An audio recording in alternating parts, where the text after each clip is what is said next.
Les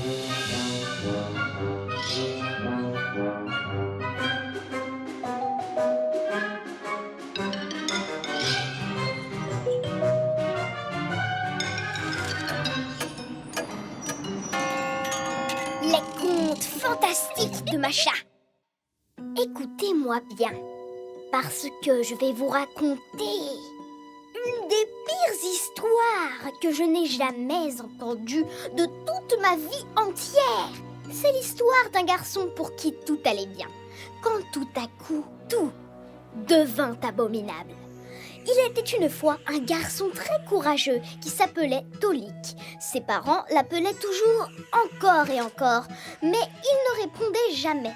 Il criait « Tolik, Tolik !» et personne ne répondait. Car ce garçon passait la journée du lever au coucher à jouer sur son ordinateur. Je veux dire qu'il jouait à des jeux vidéo toute la journée. À la maison, il jouait sur son ordinateur portable. Il devait tirer sur des monstres avec toutes sortes d'armes informatiques. Quand ses parents l'emmenaient rendre visite à des gens, il jouait sur une tablette. Il chassait les monstres à cheval et maniait une épée et un arc virtuel. Quand il prenait le bus, il jouait sur son téléphone, détruisant tous les monstres qu'il croisait. Et si jamais on lui prenait tous ses gadgets, il pouvait jouer sur sa calculatrice. Ce n'était pas aussi amusant que l'ordinateur, mais cela pouvait être terrifiant. Il joua ainsi toute la journée. Mais la journée se termina et la nuit tomba enfin. Après avoir tellement joué, il était temps d'aller au lit. Il s'endormit enfin et fit un terrible cauchemar. Les monstres horribles de tous ces jeux vinrent le voir et ils lui dirent « Nous sommes là. Tu nous as tourmentés, pourchassés et détruits avec tes armes. Maintenant, petit prodige des jeux vidéo, à notre tour. » Ou quelque chose comme ça. Ils se mirent à pourchasser Tolik sans relâche. Ils essayaient simplement d'éviter toutes les armes qu'ils utilisaient contre lui. Mais les monstres arrivaient à s'approcher de plus en plus, tirant sur Tolik avec toutes les armes possibles. Il ne pouvait pas se cacher, car tout autour de lui était détruit. Regarde-moi ça, c'est ta faute. Tu as détruit les maisons et ruiné notre ville avec tes explosions, cria le monstre. Maintenant, il est temps pour toi de réparer. Tolik aurait voulu se cacher dans les buissons, mais c'était impossible car ils avaient tous brûlé. Tout est ta faute, tu nous as poursuivis avec un lance-flamme brûlant tout sur ton passage. Tolik aurait voulu grimper à un arbre, mais ils avaient tous été coupés. C'est ta faute, tu nous as chassés avec une tronçonneuse, coupant tous les arbres. Ce n'est pas vrai, je n'ai rien fait de tout ça. C'est ta faute à toi, du matin au soir. Tu nous chasses et nous harcèles sans arrêt. À cause de tout ce que tu as fait, on va devoir t'emmener avec nous. Tolik avait vraiment très peur. Je dois sortir au plus vite du jeu. Mais comment accéder au menu principal? En fait, c'est toi qui es au menu ce soir. Et on va s'occuper de toi, hurlèrent les monstres. Et une petite minute, cria Tolik. Je vais me réveiller et couper le courant. On se sera occupé de toi bien avant ça, répondirent les monstres. On va t'attacher et t'emmener. Et tu es notre prisonnier. Tolik ne pouvait pas se cacher. Il était cerné par les monstres de tous les côtés. Il s'assit et pleura. Sans le savoir, il finit par s'asseoir sur la touche échappe. Tous les jeux en ont une. Et il s'éveilla enfin. Depuis ce jour-là, Tolik garde ses distances avec les jeux violents sur ordinateur. Maintenant, il préfère d'autres jeux. Des jeux normaux comme le hockey, le foot et même le curling. Et après une journée à jouer comme ça au grand air, impossible de faire des cauchemars. Il ne rêve même pas. Il est si fatigué d'avoir couru et joué comme ça qu'il a du mal à se hisser jusqu'à son lit. Et après, il dîne en luttant pour rester éveillé. Les monstres de l'ordinateur ont ainsi pu reconstruire leur maison. Ils ont tout réparé et repeint, planté des arbres, des buissons et des fleurs. Tout est magnifique! Et maintenant, eux aussi, ils peuvent jouer au foot toute la journée. Mais de temps en temps, très très tard dans la nuit, quand les monstres sont endormis, ils rêvent de Tolik. Quelle peur!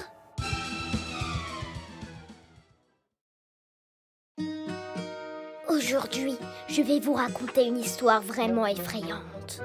Quand j'aurai fini, vous ne pourrez plus jamais dormir. Ni la journée, ni la nuit. Et même pas le matin après avoir mangé un délicieux bol de céréales. Vous ne pourrez plus dormir. Tout commença dans une colonie de vacances, quand un garçon très drôle arriva. Tous les enfants du camp s'amusaient bien, mais le garçon savait comment s'amuser encore bien plus. Il passa la journée à courir et sauter partout, comme s'il avait été électrocuté ou comme s'il avait des piles inusables. Dans la soirée, il faisait noir dehors. Tout était calme et inquiétant, avec des loups qui hurlaient derrière la barrière et des inconnus à qui on ne doit pas parler. Pourtant, ce garçon ne voulait pas dormir. Il n'était jamais fatigué. Alors il décida sans hésiter de passer le temps en racontant d'horribles histoires. Des histoires sur une main obscure, sur des fantômes terribles, sur la porte d'un donjon et sur un cercueil qui roulait et des monstres velus. Il racontait à tout le monde, à tous les enfants, ces histoires à faire peur. Puis il s'endormait tranquillement et tout de suite, il rêvait. Tout à coup, il rêvait d'une main noire. Il bondit et se réveilla tout en sueur.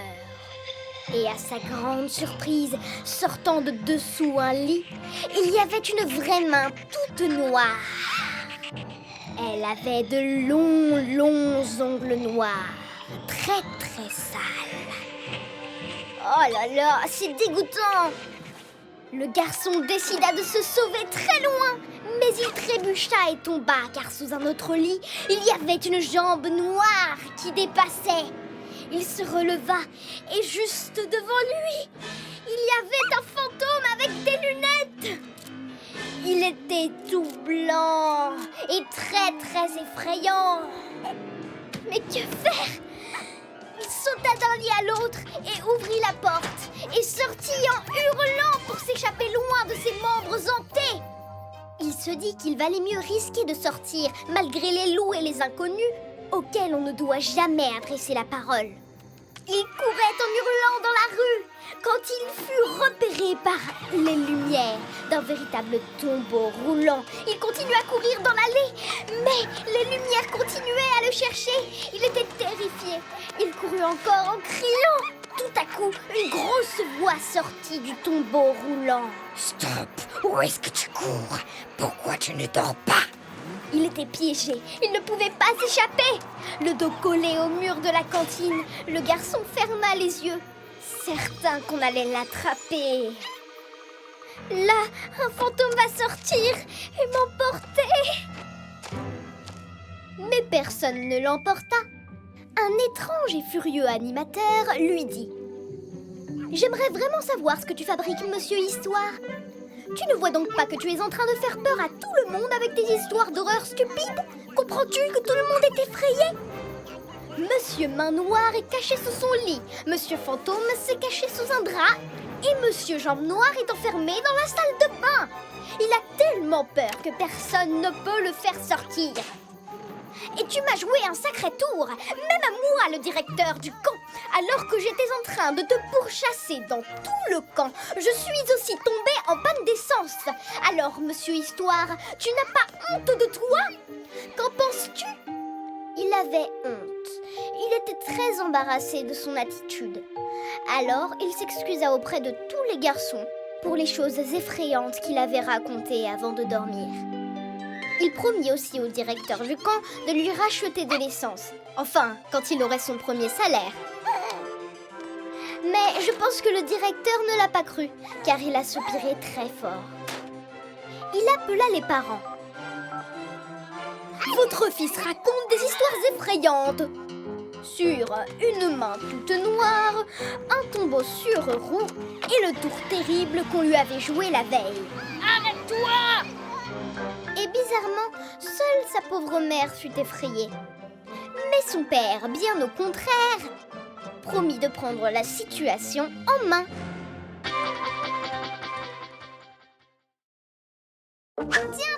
Tiens. Mais où sont donc passés tous les dessins animés?